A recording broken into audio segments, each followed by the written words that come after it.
Hello, welcome to the Tongue of the Trees channel. I'm Elizabeth Ashley, the Secret Healer, and this video is what is Palmarosa Essential Oil good for?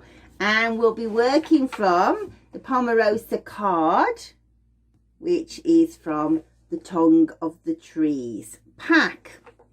So just before we go any further, let me tell you a little bit about the Tongue of the Trees. These have been created by myself and my business partner, Hungarian aromatherapist Gergely Halodi. And each card is designed to bypass the conscious mind and talk to the unconscious mind. And we'll be talking more about that in the second video, about how it interacts in particular with the mind, body and spirit. But in the second video, we'll also talk about safety and how to blend Palmarosa oil. So this video is only about physical body first aid work. If you want to watch the rest, of course, go down to the link below and look for the link that says thesecrethealer.co.uk. It'll take you to a page on my blog for the next part of the video. And just before we go further, if you're not a subscriber already, please click the like and subscribe and share for us, because we have nearly 56 videos done now of different oils in the pack. So this one I think is around about 40 something. So sorry about the light, we've gone into lockdown today, so I'm trying to homeschool as well, so it's later in the day than it would normally be. If you have a look at the card, the keyword says adjustment, so we'll talk more about that. But what you'll find with any essential oil is it will have an interaction between the physical body and the emotional body, and they'll go backwards and forwards all the way through. So we quite often find in these videos that although we're trying to concentrate on the physical body, there is always going to be a throwback into the emotional body too, and we're particularly going to find that with Palmarosa. So let's have a look at the things that I wrote in my free book, The Complete Guide to the Essential Oils of the Physical Body. 3 things really was all I wrote about Palmarosa, and they based on one of its most common uses for skin. That it's hydrating, that it's stimulating, and that it balances sebum production. So on that level, we will find that it's extremely good for skincare, particularly for oily skin and for acne prone skin. It is one of those oils that is, because it's stimulating, we don't necessarily want to use it on very sensitive skin, for example. But if you've got you know how acne can come very, very inflamed and red? If it is, then this is not the oil to use. German chamomile would be better. Go and find that video. But for just, you know, teenage skin, and it's just not very nice. It's not very clean. It's antibacterial, and it's not because the kid's not washing. It's the hormones are just producing everything so quickly. Probably if they're in lockdown like mine, you can't keep your eye on them all of the time, so they're eating rubbish, their body's not processing it quickly, and it shows on the skin. Everything in the body will always show on the skin first. So if that's the kind of thing that's going on, and you'll start to see in the second video that emotional issues that show through the skin would also be related to Palmarosa. So when we're also talking about skin, we think about eczema. So eczema is a really interesting thing to think about from this idea of emotional things that play out on the skin. I'm trying to remember the name of an author of a book. There's a book called When the Body Speaks the Mind, and it's a lady called Deborah Shapiro, came back to me right at the last second, and she talks about how you can really relate exactly what's going on in the mind to the body, and you do see that with things like bronchitis and coughs when somebody wants to get something off their chest. With eczema, how we see it play out is it can have different looks about it. So when it's dry and flaky, we often find that the person has a perception of themselves as flaky, you know, perhaps not a good friend or not very loyal, and these are perceptions about themselves. This is not necessarily a comment on the character, it's a comment on how they feel about their character. So again, we're going to see things with insecurity playing out. But what we also see with eczema on the other side of the coin is sometimes it can be very greasy and scaly in a particular type called seborrheic eczema and seborrheic dermatitis, where it almost looks like, you know, like you have yellow scabs that never seem to look like they're healing. It kind of has that look about it. Or in the scalp. Actually, my youngest son has got the beginnings of it. It looks like they've permanently got cradle cap, you know. They're much too old for it. It's that yellow gooiness that builds up. And actually what that is a fungus. So again, not related to how dirty they are, although of course it could be. But it's not necessarily. It's more to do with hormones, you know. And this overproduction of sebum coming about. So Palmarosa is extremely good for these kinds of conditions because it is antifungal and it controls sebum production. So again, we would look at, as I say, eczema, but also seborrheic eczema because we have the fungal and the greasiness component. And remember, it's hydrating, you know. So it's coming from all different avenues. And if we stretch out this idea of an antifungal, we can say thrush, we can say candidiasis. So all of these things where there is, or athlete's foot, you know, where there's a fungal component, very, very useful oil. Not as, it's got a very different chemistry, interestingly, to tea tree. Tea tree would be the other antifungal that I would choose. And it's weird to say that actually most of the antifungal agency comes from the geraniol. You wouldn't necessarily think of geranium oil as an antifungal, but it is. So this element across the bottom is very, very helpful.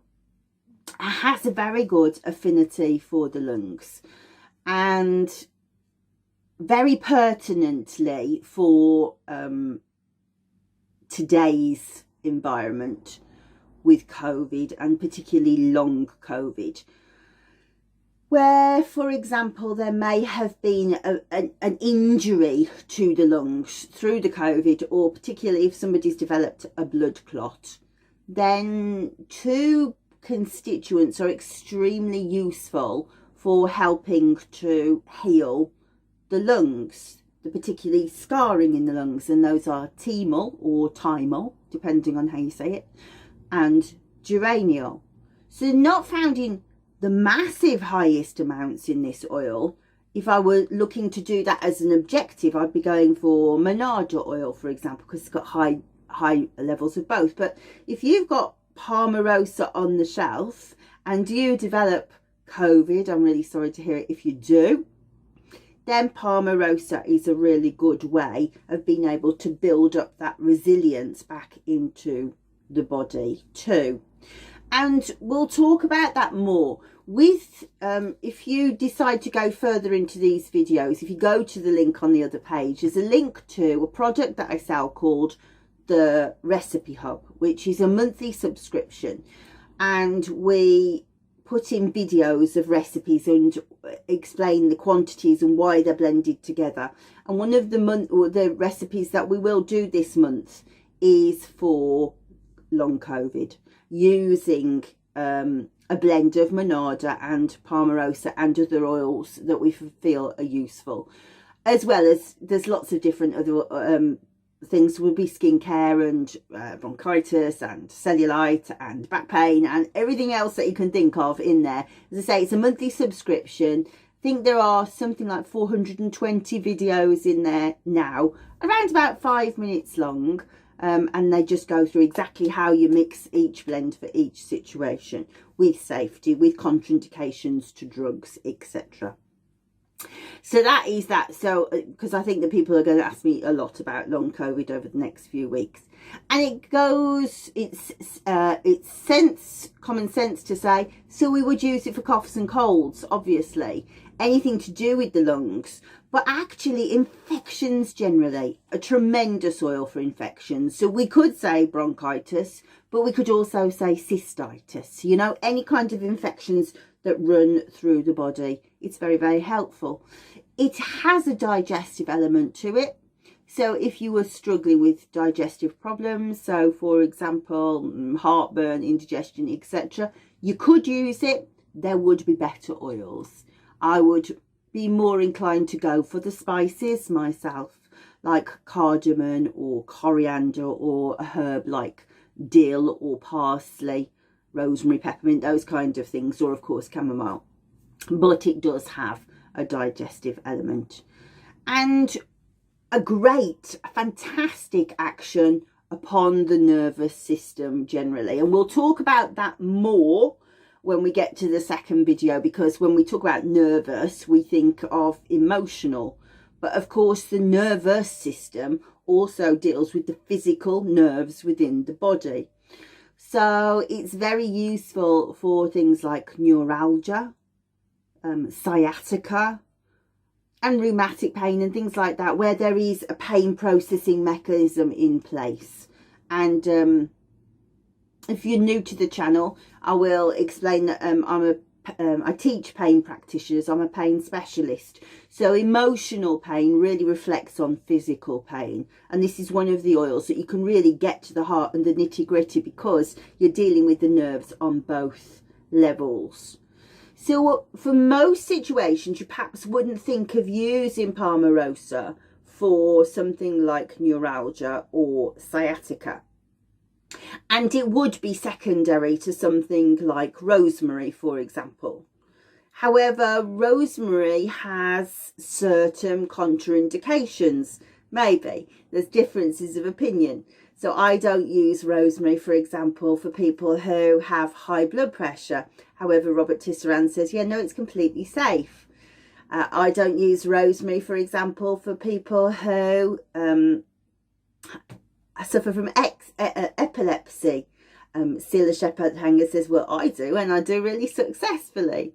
I don't use rosemary for psychosis or people with schizophrenia or problems with delusions.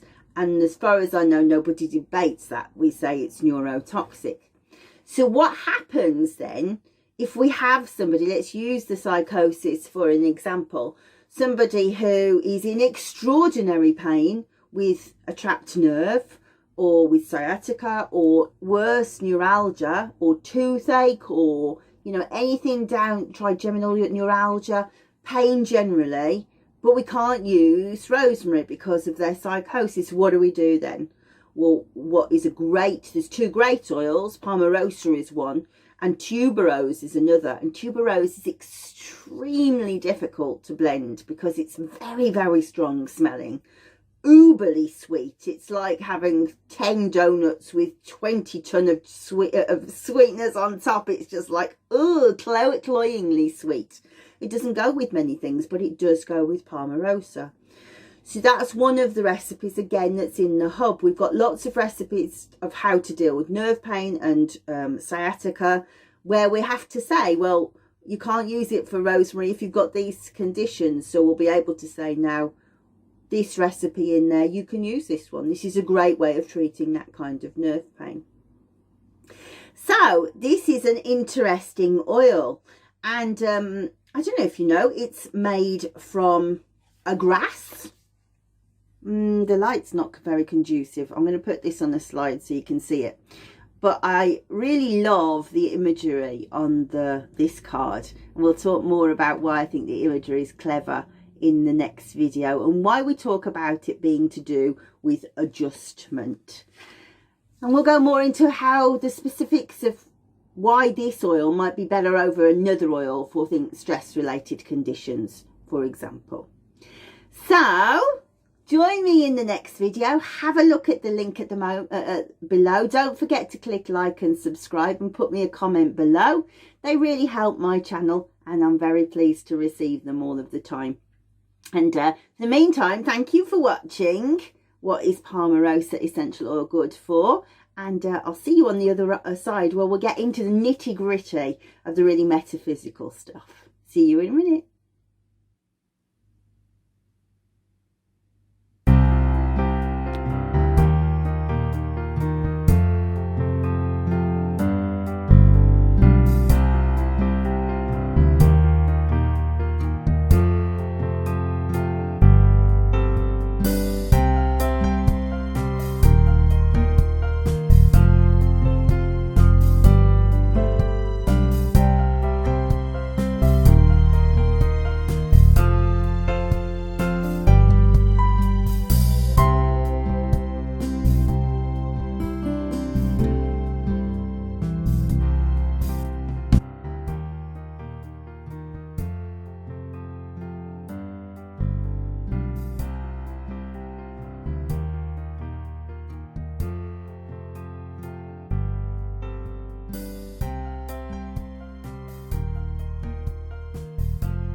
You get your phone, you turn it this way up, and then there's a little red subscribe button. Turn it grey by clicking it, and then there's a little bell. Click that and press all at the bottom of your phone or tablet or computer. It will say you will receive all notifications, and then there's a little hand with a thumbs up. Click that, it'll turn it blue and it says added to your liked videos, and there will be comments, and if you want to, you can send a comment and say like hi's to Mum and Gagley, and then the link to the next video will be in the description below underneath the video. So bye.